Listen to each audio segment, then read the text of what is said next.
Hudson नदी के किनारे न्यू जर्सी सिटी में रात के गहन अंधकार में चमकती हुई इस घड़ी को ध्यान से देखिए।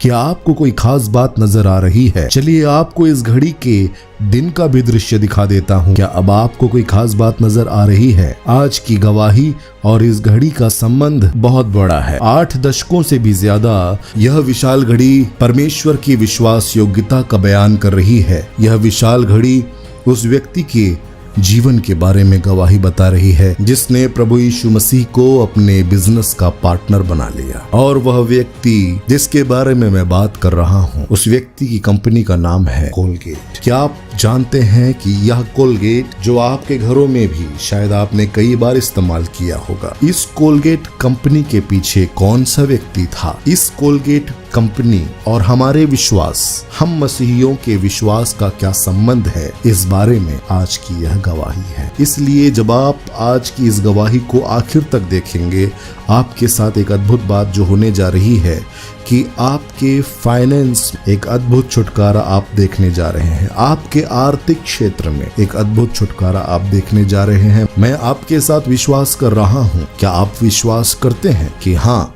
इस गवाही को जब आप आखिर तक देखेंगे तो आपके विश्वास के बढ़ने के कारण आपको आर्थिक छुटकारा, आपके जीवन में जो आर्थिक परेशानियां हैं वो सब यीशु मसीह के नाम से टूटने जा रही हैं। वो सारे पहाड़ जो आर्थिक परेशानियों के पहाड़ हैं, कर्जे के पहाड़ हैं, सब प्रभु यीशु मसीह के नाम से उखड़ने जा रहे हैं। मैं विश्वास के साथ कहता हूँ कि आज अपनी लाइफ में उन आर्थिक समस्याओं के पहाड़ों को आप कहेंगे उखड़ो उखड़ो उखड़ो।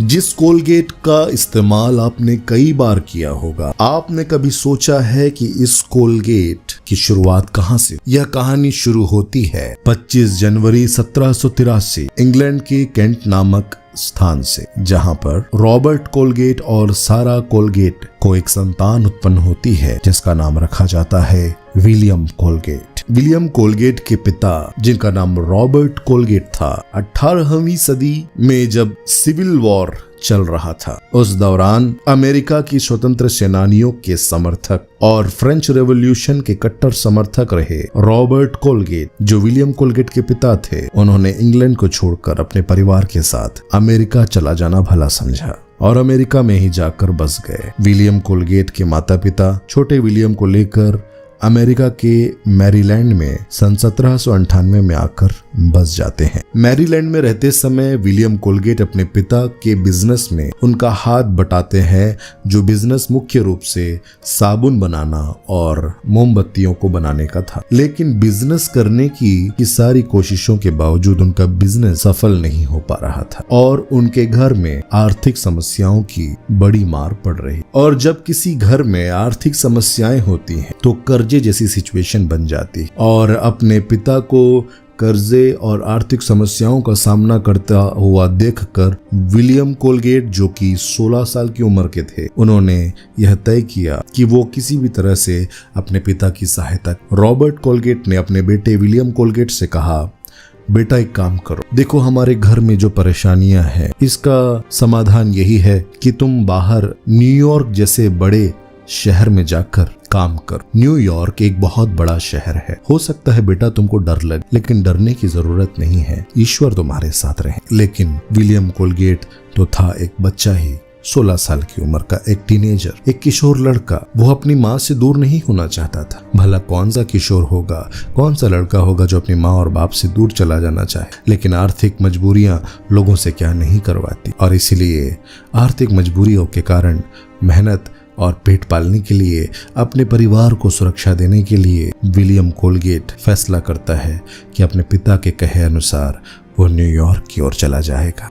न्यूयॉर्क यह समय जो था वो 1804 ईस्वी का था। कहा जाता है कि जब विलियम कोलगेट न्यूयॉर्क के लिए निकल रहे थे, तब उनकी माँ ने बाइबिल को खोलकर उन्हें मलाकी की किताब 3 अध्याय और उसके 10वें पद को दिखाकर कहा, बेटा परमेश्वर दशमांश देना कभी मत भूल। मैरीलैंड से न्यूयॉर्क की यात्रा करने के लिए जो टीनेज विलियम कोलगेट था, उसने जहाज की टिकट ले ली और पानी के जहाज से यात्रा करने की ठान वह निकल पड़ता है एक अनजाने शहर की। उस अनजाने शहर में क्या है? माता पिता से दूर जाता हुआ विलियम कोलगेट दुखी था, निराश था और रो रहा था। अकेले बैठकर सिसक रहा था। उसकी अकेलेपन और तन्हाई में उस जहाज के कप्तान ने उसे उसके पास आकर कहा, बेट क्यों रो, क्या बात हो गई है? अगर तुम चाहो तो मुझे बता सकते। विलियम कोलगेट ने शुरू में तो कुछ नहीं कहा। एक अनजान आदमी से कैसे आखिर वह कह देता अपने दिल की बात को। लेकिन जहाज का वह कप्तान बहुत भला मनुष्य था। वह परमेश्वर का भय मानने वाला एक व्यक्ति था। प्रभु यीशु मसीह पर विश्वास करने वाला एक बहुत भला इंसान था। उसने विलियम कोलगेट से कहा,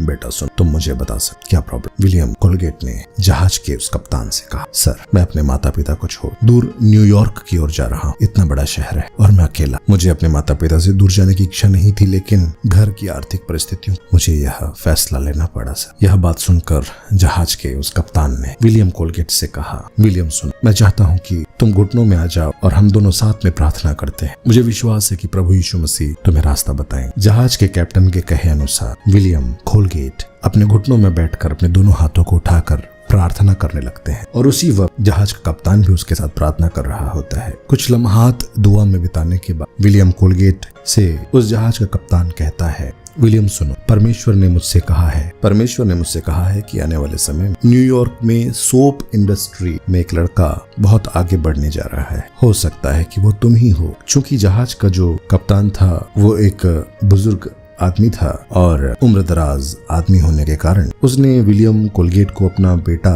जानकर उससे कहा, मेरे प्यारे बेटे सुनो, मैं आज प्रभु यीशु मसीह की आत्मा की अगुवाई में तुम्हें कुछ बहुत महत्वपूर्ण संदेश देना चाहता हूँ, कुछ बहुत महत्वपूर्ण चाबियां देना चाहता हूँ जीवन में सफल होने की। इसे कभी नहीं भूलना। पहली बात जो जहाज के कप्तान ने कही वह थी, विलियम एक अच्छा इंसान बनना और अपना जो हृदय है वो प्रभु यीशु मसीह को दे दो। दूसरी बात जो जहाज के कप्तान ने, परमेश्वर को अपने जीवन में प्रथम स्थान दो। अपने बिजनेस में हमेशा वफादार रहना, कभी भी ग्राहक को लूटना नहीं, ईमानदार रहना, तब परमेश्वर तुम्हें प्रॉस्पर करेगा। तीसरी बात जो जहाज के कप्तान ने कही वह यह थी कि हर दिन तुम प्रार्थना करना यह जानने के लिए कि प्रभु की इच्छा तुम्हारे लिए क्या है। और चौथी बात जो उस जहाज के कप्तान ने विलियम कोलगेट से कही वह यह थी, जो भी काम करते हो उसका दशमांश परमेश्वर को देना। जो भी काम तुम करो और उसका जो भी तुमको सैलरी मिले, प्रतिफल मिले, मेहनताना मिले, उसका 10वां हिस्सा हमेशा परमेश्वर को अर्पित करना। ये 4 बातें जो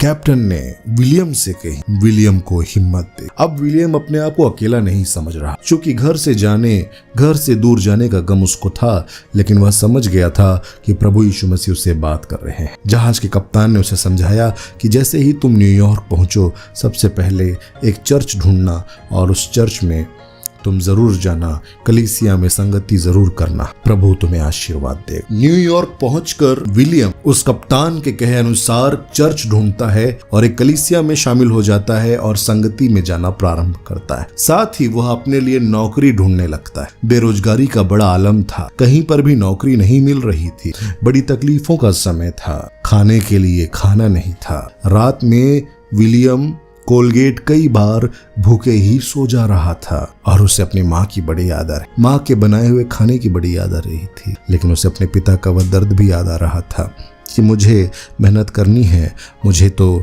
धन कमाना होगा ताकि मैं अपने परिवार की सहायता कर सकूं। यह बात उसके मन में गूंज रही थी। उसे अपने परिवार की सहायता करनी है, उसे सफल होना हो। वह प्रभु यीशु मसीह के लोगों की संगति करता था, परमेश्वर के वचनों को सुना करता था और उसने एक फैसला किया। जब वह बेरोजगार था, जब उसके पास नौकरी नहीं थी, जब उसको कोई रास्ता नजर नहीं आ रहा था, तब उसने पवित्र बाइबल अपने हाथ में ली और पवित्र बाइबल को खोलकर पढ़ने लगा। उसने फैसला किया कि मैं रोज परमेश्वर के वचनों का अध्ययन करते हुए समय अवश्य बिताया करूंगा। और जब वह परमेश्वर के वचनों का अध्ययन करने लगा तो उत्पत्ति की किताब उसके 28वें अध्याय में पहुंच गया और उत्पत्ति की किताब उसके 28वें अध्याय में याकूब के स्वप्न का वर्णन वह पढ़ने लगा कि किस प्रकार याकूब जब अपने भाई एसाव से भाग कर जा रहा था, तब जब वह बेरशेबा से निकलकर हारान की ओर चल पड़ा था, एक जगह उसने पत्थर को अपना तकिया बनाकर विश्राम करने का फैसला किया और वहां पर वह सो जाता है। उत्पत्ति की किताब 28वें अध्याय के अनुसार याकूब को एक स्वप्न आता है और उस स्वप्न में वह देखता है स्वर्गदूत एक सीढ़ी में उतर और चढ़ रहे हैं और ऊपर यहोवा परमेश्वर की आवाज उसे सुनाई देती है, जिसमें परमेश्वर यहोवा उससे कहते हैं, मैं यहोवा तेरे दादा अब्राहम का परमेश्वर और इसहाक का भी परमेश्वर हूँ। और जब याकूब को यह दर्शन मिलता है परमेश्वर का, तब याकूब परमेश्वर से एक वाचा बांधता है। उत्पत्ति की किताब 28 अध्याय उसके 20 से 22 को पढ़ें तो वहां पर याकूब परमेश्वर से कहता है, यदि परमेश्वर मेरे संग रहकर इस यात्रा में मेरी रक्षा करे और मुझे खाने के लिए रोटी, पहनने के लिए कपड़ा दे और मैं अपने पिता के घर कुशल क्षेम से लौट आऊं, तो यहोवा मेरा परमेश्वर ठहरेगा और यह पत्थर जिसका मैंने खंबा खड़ा किया है परमेश्वर का भवन ठहरेगा, और जो कुछ तू मुझे दे उसका दशमांश मैं अवश्य ही तुझे दिया करूंगा। उसके बाद परमेश्वर याकूब को बड़ी आशीषें देता है। यह बात विलियम कोलगेट जब पढ़ रहे थे तो विलियम कोलगेट के मन में यह बात आई और इस वचन को लेकर वह प्रार्थना करने लगा कि हे परमेश्वर, तू मुझे सफलता दे, तब जो भी मुझे मिलेगा उसका 10वां हिस्सा मैं हमेशा तुझे दिया करूंगा। इस तरह की वो प्रार्थना करने लगा और इस तरह की प्रार्थना करने के दौरान जब कई दिन स्ट्रगल के साथ उसने बिताए, कई दिन स्ट्रगल करते करते, नौकरी ढूंढते ढूंढते, बेरोजगार रहते रहते उसने जब आखिर में इन वचनों को लेकर प्रार्थना करना शुरू किया तो उसके जीवन में एक चमत्कार हुआ कि एक दिन वह देखता है कि एक सोप फैक्ट्री यानी कि साबुन बनाने की फैक्ट्री के बाहर लिखा हुआ था कि यहाँ एक असिस्टेंट की जरूरत है। वह उस फैक्ट्री के पास पहुंचता है। छोटी सी एक फैक्ट्री होती है, बहुत छोटी एक फैक्ट्री थी जो साबुन बनाने का काम करती। विलियम कोलगेट उस छोटी सी फैक्ट्री के मालिक के पास पहुंचता है और देखता है कि यह तो एक बुजुर्ग आदमी है, और उस बुजुर्ग आदमी से जो कि उस फैक्ट्री का मालिक था विलियम कोलगेट कहते हैं कि सर, आप मुझे यहाँ काम दे दीजिए, मैं पहले ही साबुन बनाने के बारे में अनुभव रखता हूँ, क्योंकि मेरे पिताजी भी साबुन और मोमबत्ती का बिजनेस करते थे, लेकिन वह बिजनेस असफल रहा। इस कारण मैं न्यूयॉर्क शहर आ गया हूँ और मैं बहुत दिनों से संघर्ष कर रहा हूँ, नौकरी ढूंढ रहा हूँ, मुझे कोई नौकरी नहीं मिल रही है, कृपया मुझे यह नौकरी दीजिए, मैं ईमानदारी से काम करूंगा। चूंकि विलियम कोलगेट प्रार्थना कर रहे थे और इसलिए प्रभु का अनुग्रह ऐसा हुआ, और इसलिए जब प्रार्थना आप करते हैं तो याद रखिएगा परमेश्वर का अनुग्रह भी आपके ऊपर आता है और मनुष्य का भी अनुग्रह आपके ऊपर आता है। वह बूढ़ा आदमी, उसके दिल में प्रभु ने काम किया। उसने कहा कि ठीक है विलियम, मैं तुम्हें नौकरी देता हूँ, तुम असिस्टेंट के तौर पे यहाँ पे काम करना, साबुन बनाने की प्रक्रिया पर तुम निगरानी रखना। और विलियम ईमानदारी से काम करते रहता है। जब विलियम को $1 मिलता है, उसकी पगार में उसकी सैलरी का $1 जब मिलता है तो उसका 10वां हिस्सा यानी कि 10 सेंट जाकर वह परमेश्वर के भवन में अर्पित करता है, प्रभु के राज्य में उसको भेंट के स्वरूप में देता है। क्योंकि उसने परमेश्वर से यह वाचा बांध ली थी, जैसे याकूब ने प्रार्थना की थी वैसे ही उसने भी कहा था, प्रभु अगर तुम मुझे सफलता दे तो मेरी आय का जो 10वां हिस्सा है मैं आपके राज्य के लिए दूंगा। काम करते करते विलियम कोलगेट बुद्धि का इस्तेमाल करता है और विलियम कोलगेट ध्यान से देखते रहता है कि आखिर इस फैक्ट्री में सोप बनाने का प्रोसेस कैसे होता है। वह हर एक काम को बहुत बारीकी से देखा करता था, क्योंकि उसे मालूम था कि उस जहाज के कप्तान ने कहा था एक अच्छे इंसान बनना। विलियम कोलगेट जब ईमानदारी से काम कर रहे थे, उनको कई परेशानियों का भी सामना करना पड़ा, लेकिन वह संगति में लगातार प्रभु यीशु मसीह की कलीसिया की संगति में लगातार बने हुए थे, प्रभु के वचनों को लगातार पढ़ रहे थे, प्रभु के साथ प्रार्थना में वो बने हुए थे। और इस तरह से चाहे कठिन परिस्थितियां रही हों, लेकिन प्रभु यीशु मसीह के साथ बने रहे, प्रभु यीशु मसीह के साथ विश्वास में स्थिर रहे। और विलियम कोलगेट की मेहनत को देखकर, उसकी ईमानदारी को देखकर उस फैक्ट्री का मालिक था, उसने विलियम कोलगेट को अपने बिजनेस में पार्टनर बना लिया। और आगे चलकर ऐसा होता है कि विलियम कोलगेट उस फैक्ट्री के संपूर्ण मालिक बन जाते हैं। परमेश्वर उन्हें आशीष देते जाता है। वर्षों तक वो मेहनत करते हैं और धीरे धीरे वो उस बिजनेस का, उस फैक्ट्री का नाम अपने सरनेम के नाम पर रख देते हैं। इस दौरान विलियम कोलगेट अपने दशमांश ईमानदारी से प्रभु के भवन में परमेश्वर के राज्य में बोता रहा, प्रभु के राज्य की बढ़ोतरी के लिए बोता रहा, सुसमाचार के कार्यों के लिए वह अपना दशमांश बोता रहा। इसी बीच सन 1811 में मैरी गिलबर्ट नामक एक लड़की से उसका विवाह होता है और ऐसे परमेश्वर उसे एक परिवार की आशीष देता है। उस छोटे से सोप फैक्ट्री में शामिल होने के बाद 6 सालों तक वह लगातार प्रार्थना में बना रहा और ईमानदारी से काम करता रहा, बुद्धि का उपयोग करता रहा और 6 सालों के कठिन परिश्रम के बाद आखिरकार उसे एक ब्रेक थ्रू मिला, क्योंकि प्रभु का वचन कहता है व्यवस्था विवरण 8:18, परंतु तू अपने परमेश्वर यहोवा को स्मरण, क्योंकि वही है जो तुझे धन और संपत्ति प्राप्त करने की सामर्थ्य देता है। इस वचन के अनुसार परमेश्वर ने उसको बुद्धि दी, उसको समझ दी कि वो उस बिजनेस को आगे बढ़ा पा रहा था और 6 साल की कड़ी मेहनत के बाद उसे एक ब्रेक थ्रू मिला। न्यूयॉर्क शहर में कोलगेट के जो प्रोडक्ट्स थे, जो सोप थे, वो बहुत ज्यादा प्रसिद्ध होने लगे। उनकी डिमांड्स सडनली बढ़ गई। कोलगेट के द्वारा बनाए गए सोप की डिमांड बहुत ज्यादा बढ़ गई, मांग इतनी ज्यादा बढ़ गई कि सप्लाई नहीं कर पा रहे थे। इस घटना से मुझे याद आता है जब यीशु मसीह पतरस के नाव पर चढ़ता है। पतरस के पास कोई मछली नहीं थी, लेकिन प्रभु यीशु मसीह उसके नाव में आते हैं तो इतनी सारी मछलियां आती हैं उसके पास। वैसे ही प्रभु यीशु मसीह के साथ बना रहा, कठिन परिस्थितियों में प्रभु को छोड़ा नहीं। अरे प्रभु कहाँ है, मुझे आशीष नहीं दे रहा है करके छोड़ के नहीं गया, प्रभु यीशु मसीह के साथ बना रहा।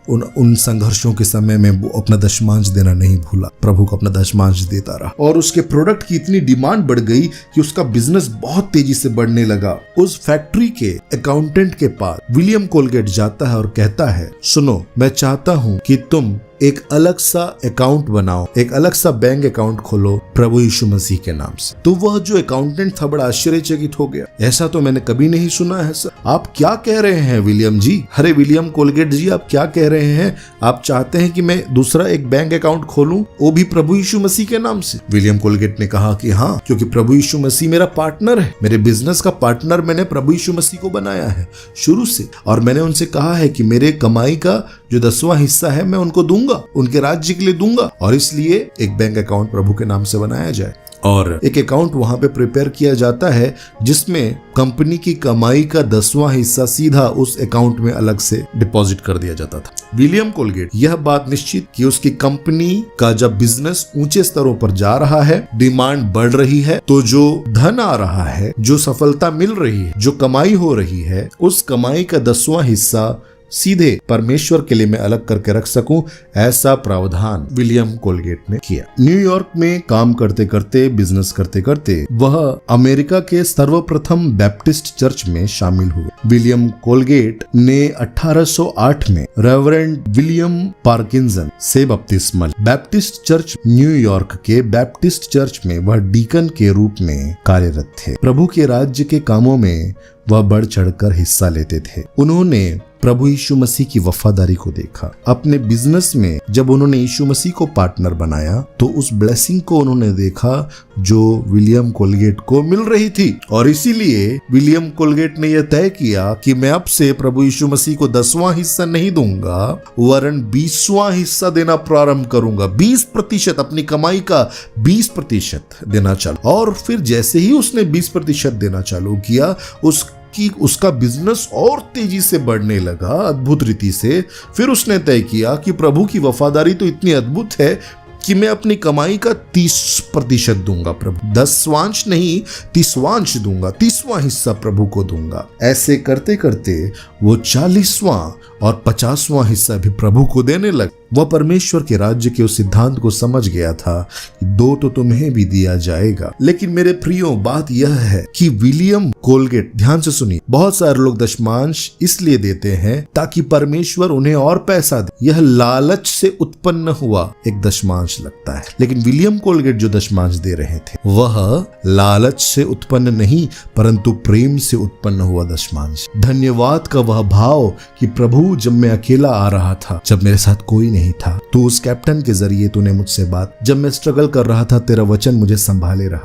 जीवन की राहों में जब लगा अकेला हूँ मैं, हिम्मत दी मुझे अपने वचनों से रहनुमाई, जिस तरह प्रभु ने की जब करता हूँ उस पर ध्यान, बहती आँखों से आंसुओं की धार, दिल में भरता स्तुति धन्यवाद। जहाँ मोहब्बत होती है, जहाँ प्रेम होता है, वहाँ देना स्वतः ही उत्पन्न हो जाता है। परमेश्वर ने मुझसे और आपसे इतना प्रेम किया कि उसने दिया अपने इकलौते पुत्र प्रभु यीशु मसीह को। मेरे प्रियो, एक लड़का था मेरे पहचान, वह कर्जा ले लेकर किसी चर्च में जाकर दशमांश दे रहा था, इस उम्मीद से कि परमेश्वर उसके पैसे को डबल करके वापस। मेरे प्रियो, यह दशमांश का सिद्धांत नहीं है। दशमांश पुराने नियम का प्रावधान था, अब नए नियम में बिना कुड़कुड़ाए भेंट देने के विषय में है। अगर आपके माता पिता बुजुर्ग हैं, अगर वो काम नहीं कर सकते, तो अगर आप काम कर रहे हैं तो आप उनकी आर्थिक सहायता करेंगे कि नहीं? यह प्रेम से उत्पन्न होगा कि नहीं? वैसे ही प्रभु यीशु मसीह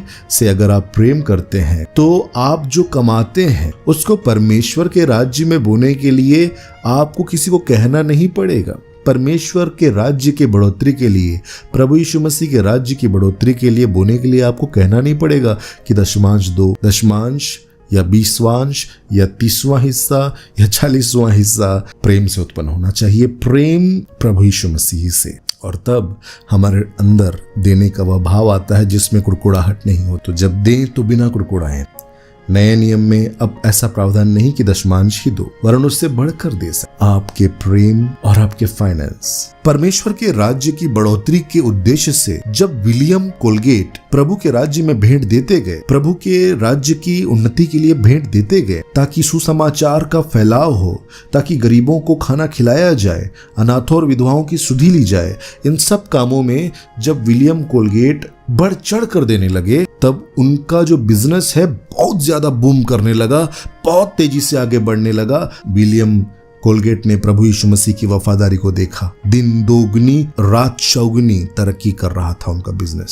सोप और कैंडल की बढ़ती मांग को पूरा करने के लिए 1847 में हडसन नदी के किनारे बड़ी फैक्ट्री की स्थापना हुई। न्यू जर्सी में जब यह फैक्ट्री लगाई गई तो वह विशाल घड़ी लोगों के आकर्षण का केंद्र। अब कोलगेट कंपनी पूरे विश्व में प्रसिद्ध होने लगी थी। अंतिम समयों में, अपने जीवन के अंतिम समयों में विलियम कोलगेट अपनी आय का 90% हिस्सा प्रभु के राज्य में बो रहे थे, क्योंकि परमेश्वर ने उनको इतना ब्लेस किया, इतनी आशीषें दी, उनकी कमाई का 10वां हिस्सा ही उनके लिए बहुत ज्यादा पर्याप्त था। इसलिए 90% जो भाग है वो प्रभु यीशु मसीह के राज्य के लिए वो देते रहे। क्योंकि याद है मेरे प्रियो, प्रभु यीशु मसीह के साथ उन्होंने पार्टनरशिप और अपने पार्टनर को वो देते जा रहे, और इस तरह उनकी कंपनी सबसे ज्यादा लाभ अर्जित करने वाली कंपनी बनती गई। और समय के साथ विलियम कोलगेट दुनिया के सबसे अमीर लोगों में शुमार हो। चर्च में, प्रभु के राज्य में वो सिर्फ आर्थिक सहयोग नहीं देते थे, पर मानसिक, शारीरिक और आध्यात्मिक परिश्रम भी करते थे। William Colgate American Bible society के बोर्ड मैनेजर रहे और कालांतर में 1850 में अमेरिकन बाइबल यूनियन की भी स्थापना विलियम कोलगेट ने की, ताकि एक आम आदमी को भी, एक आम व्यक्ति को भी बाइबल मिल सके। बाइबल सोसाइटीज के बारे में अगर आपको पता नहीं तो मेरे चैनल में एक और गवाही है जिसमें बाइबल सोसाइटीज के बारे में वर्णन किया गया है। बाइबल सोसाइटी ऑफ इंडिया की भी कहानी मैंने उसमें बताई है। आप यहाँ पर आई बटन में से क्लिक करके देख सकते हैं, या फिर डिस्क्रिप्शन में आपको उस वीडियो का लिंक मिल जाएगा।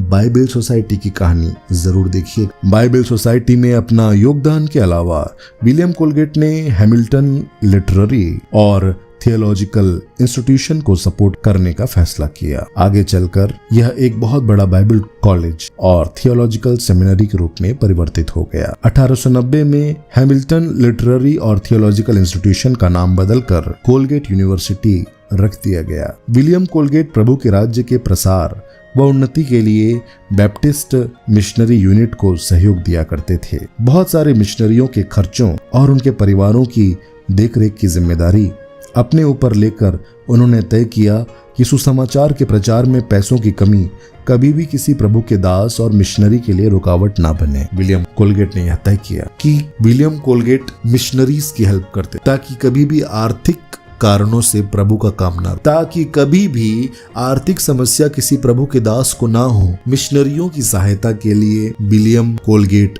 बढ़ चढ़ कर आर्थिक सहयोग करते थे। उनके द्वारा दिए गए आर्थिक सहयोगों के कारण ही बहुत सारे मिशनरीज दुनिया के ऐसे ऐसे क्षेत्रों में जा सके जहां पर कोई कभी नहीं गया था। मिशनरीज के बारे में भी मेरे यूट्यूब चैनल में, इस यूट्यूब चैनल में मैं लगातार वीडियोस लाते रहता हूं, ताकि उनके जीवन के बारे में सुनकर मसीही नौजवान प्रभु यीशु मसीह की ओर फिरें। इसलिए मेरे चैनल को सब्सक्राइब कर लीजिए, क्योंकि आने वाले समय में और भी अद्भुत गवाहियां आपके लिए मैं लाता रहूं। प्रभु के राज्य में अपना 90% देने वाले प्रभु के दास विलियम कोलगेट अपनी सफलता का जो श्रेय है वो बाइबल को दिया करते थे, परमेश्वर के वचन को दिया करते। जितने भी मसीही भाई बहन मुझे सुन रहे हैं और अपने बिजनेस में किसी भी प्रकार की सफलता का सामना कर रहे हैं, मैं यीशु मसीह के नाम में आपके जो बिजनेस है उन पर आशीषों की घोषणा कर रहा हूं। और मैं विश्वास करता हूं कि इस गवाही को देखने के बाद आपके जीवन में, इस गवाही को देखते हुए और सुनते हुए प्रभु का आत्मा आपके जीवनों में अद्भुत काम कर रहा है। मसीही नौजवानों, मैं आपका आह्वान करता हूं कि आप बिजनेस के क्षेत्र में आगे बढ़िए। प्रभु के वचन के साथ यीशु मसीह को अपने जीवन में पार्टनर बनाइए। सन 1857 ईस्वी में 74 वर्ष की उम्र में विलियम कोलगेट इस दुनिया को अलविदा कह देते हैं, प्रभु में सो जाते हैं। आपको लग रहा होगा कि अब तो विलियम कोलगेट प्रभु में सो गए, कहानी खत्म हो गई, गवाही खत्म हो गई। ऐसा नहीं है, गवाही अभी बाकी है मेरे भाई और मेरे बहन। क्योंकि जिस प्रभु यीशु मसीह को विलियम कोलगेट ने अपने बिजनेस का पार्टनर बनाया था वो जीवित है, कल आज और युगानुयुग एक सा है। वो वफादार है, ईमानदार है। विलियम कोलगेट तो इस दुनिया से चले गए खुदावंद के पास, लेकिन इस पृथ्वी पर जो कंपनी रही, कोलगेट नाम की यह कंपनी, प्रभु यीशु मसीह उसके पार्टनर तब भी थे और इसलिए वह कंपनी और ज्यादा तेजी से आगे बढ़ती गई। उसे कोई नहीं रोक पा रहा था, क्योंकि प्रभु यीशु मसीह का आशीर्वाद। आप और मैं जब हम प्रभु यीशु मसीह को अपना पार्टनर बनाते हैं, चाहे वह हमारा बिजनेस हो, चाहे नौकरी हो, चाहे विवाह हो, चाहे सेवकाई, जीवन के किसी भी क्षेत्र में जब हम प्रभु यीशु मसीह को अपना पार्टनर बनाते हैं तो प्रभु यीशु मसीह आपको ना धोखा देगा, ना छोड़ेगा, ना त्यागेगा। बना लीजिए प्रभु यीशु मसीह को अपना पार्टनर। हालेलुया। इस दुनिया से विलियम कोलगेट चले गए, लेकिन उसकी कंपनी को प्रभु यीशु मसीह आशीष देते रहे। साबुन बनाने वाली यह कंपनी धीरे से परफ्यूम बनाने लगती है, और जब परफ्यूम बनाने लगती है तो उनके परफ्यूम दुनिया भर में बहुत ज्यादा प्रसिद्ध हो जाते हैं।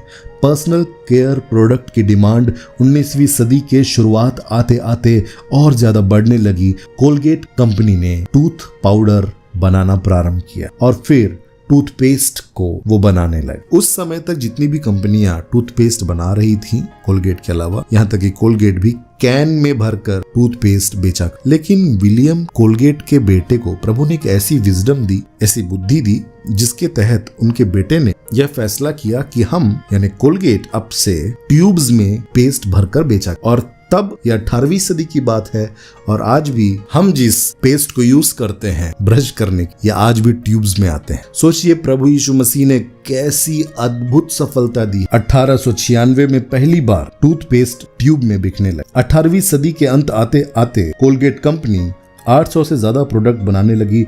1906 का जब समय आया, जब इस कंपनी ने अपने 100 साल पूरे किए, तब विलियम कोलगेट के पोते रिचर्ड कोलगेट ने कहा, 1806 में शुरू हुई कंपनी जो प्रभु यीशु मसीह को अपना पार्टनर बना के मेरे दादाजी ने शुरू की थी, आज उस कंपनी को 100 साल हो गए हैं। इस दुनिया में बहुत बदलाव आया।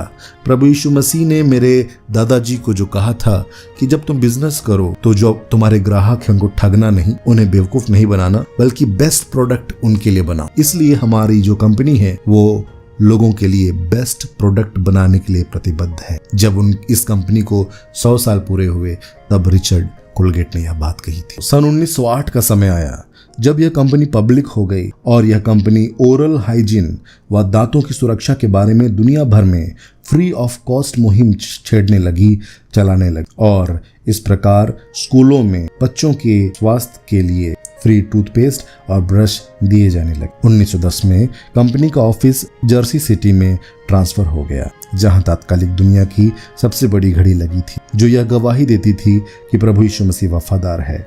कल आज और युगानुयुग एक सा है। इस कंपनी का पार्टनर प्रभु यीशु मसीह। समय चाहे बदल जाए लेकिन यीशु मसीह नहीं बदलेगा। यह कंपनी पूरी दुनिया में छाने। कोलगेट कंपनी का अंतरराष्ट्रीय सब्सिडी कनाडा में स्थापित हुआ। 1901 में दक्षिण पश्चिम एशिया में, 1922 में यूरोप में स्थापित हुआ। 1925 में सेंट्रल और साउथ अमेरिका के अलग अलग भागों में, 1929 में अफ्रीका में इस कंपनी की स्थापना हुई। दशक बीतते गए और कोलगेट लोगों के सर पर चढ़कर बोलने लगा। टेलीविजन के हर एक विज्ञापन में दुनिया भर में कोलगेट ही छाया रहता था। 1970 के दशक में कोलगेट ने पेट केयर्स के क्षेत्र में अपने झंडे गाड़ दिए। 1980 के आते आते Colgate company oral care, personal care, home care व पेट न्यूट्रिशन के क्षेत्र में सबसे आगे पहुंच गई।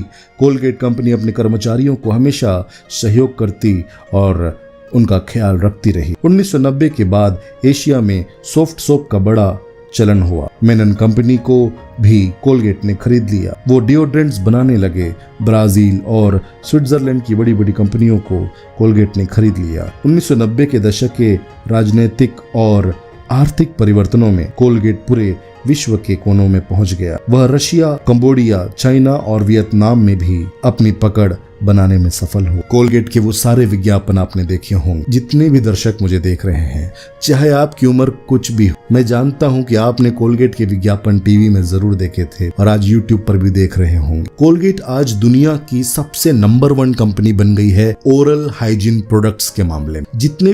जितनी भी कंपनियां इस दुनिया में मौजूद हैं जो ओरल हाइजीन से रिलेटेड प्रोडक्ट्स बनाती हैं, नंबर 1 है कोलगेट। दुनिया भर के स्टॉक मार्केट में कोलगेट का बहुत महत्वपूर्ण स्थान है। भारतीय शेयर बाजार और दुनिया भर के स्टॉक मार्केट्स में कोलगेट का बहुत ऊंचा दर्जा है। इंडियन शेयर मार्केट में आज कोलगेट की एक शेयर की कीमत 2664 रुपए है जब मैं इस वीडियो को बना रहा हूं। कोलगेट कंपनी का टोटल मार्केट कैप 59 खरब 18 अरब 97 करोड़ 13,49,000 रुपए के लगभग है। आज जब मैं यह वीडियो बना रहा हूं तब कोलगेट का जो मार्केट कैप है इतना बड़ा है। एक बार एक लड़के को मैंने हेल्प की और कहा, बेटा तू बिजनेस करना शुरू। वो डोसा बनाने का जो बड़ा सा एक तवा होता है जो ठेले वाले यूज करते हैं, रेस्टोरेंट्स वाले यूज करते हैं, उसको लेकर आ गया। जब मैं उसके घर गया और मैंने उससे पूछा कि बेटा कौन सा बिजनेस के लिए जो मैंने तुझे हेल्प की उसके रिगार्डिंग तूने कुछ किया है अभी तक, तो वो बोला कि हाँ ब्रदर,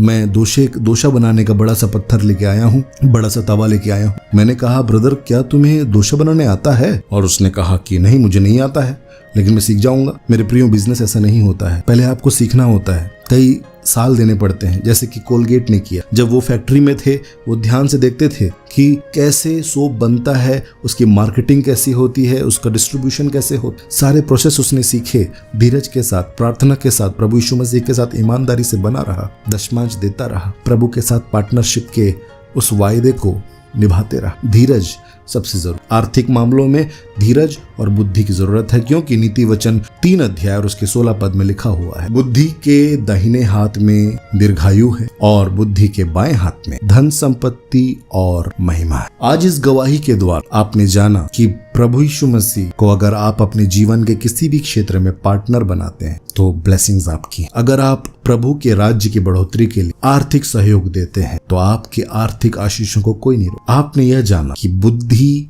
बहुत ज्यादा जरूरी है, विजडम बहुत ज्यादा जरूरी है। इसलिए अगर आप बिजनेस करना चाहते हैं तो प्रभु से बुद्धि मांगिए, विजडम मांगिए। जैसे याकूब की परमेश्वर ने सहायता, वैसे ही आपकी सहायता करे। जैसे विलियम कोलगेट की प्रभु ने सहायता, वैसे आपकी सहायता करेगा, क्योंकि वो प्रभु यीशु मसीह, वो कल आज और युगानुयुग एक सा है। मेरे प्रियो, हम विश्वासियों के आत्मिक पिता यानी कि जो अब्राहम है, जिन्हें विश्वासियों का पिता कहा जाता है, उत्पत्ति की किताब उसके 14 अध्याय के 20वें पद में मलकीसदेक याजक दशमांश भेंट करते हैं। लेकिन अब्राहम के मन में यह भाव नहीं था कि मैं दशमांश दूंगा तो मुझे कुछ मिले। धन्यवाद का भाव बहुत जरूरी है जब हम प्रभु के राज्य में बोते हैं कि शुक्रिया प्रभु, तूने मुझे दिया है इसलिए मैं दे रहा। वो प्रभु का काम है, वो खुदावंत का पार्ट है ब्लेस करने, परमेश्वर का पार्ट है, उसके बारे में हमें नहीं सोच। हमारा हृदय धन्यवाद और प्रेम से इतना ओतप्रोत हो, भरा हो कि स्वतः ही देने का भाव। इस गवाही के द्वारा आपको यह पता चला है कि देने में बहुत शक्ति है। परमेश्वर के राज्य के ये रहस्य कितने अद्भुत हैं जो हमारे जीवनों को बदल कर रख सकते हैं। यह गवाही आपकी आशीषों का कारण बने। प्रभु यीशु मसीह के नाम से आपके रुके हुए सारे काम खुल जाएं और जितने लोग आखिर तक बने हुए हैं, प्रभु यीशु मसीह के नाम में मैं आपके जीवन आर्थिक आशीषों की घोषणा कर रहा हूं प्रभु यीशु मसीह के नाम से। इस चैनल को सब्सक्राइब कर लीजिए, इस गवाही को शेयर कीजिए। मैंने अपना भाग निभा दिया, अब आपकी बारी है। जब आप इस वीडियो को शेयर करेंगे, आप प्रभु यीशु मसीह के राज्य को मजबूत करने के लिए कुछ दे रहे हैं, और जब आप दे रहे होते हैं तो आपको पता है इसमें कितनी शक्ति है। अगली गवाही के साथ जल्दी मिलूंगा आपसे।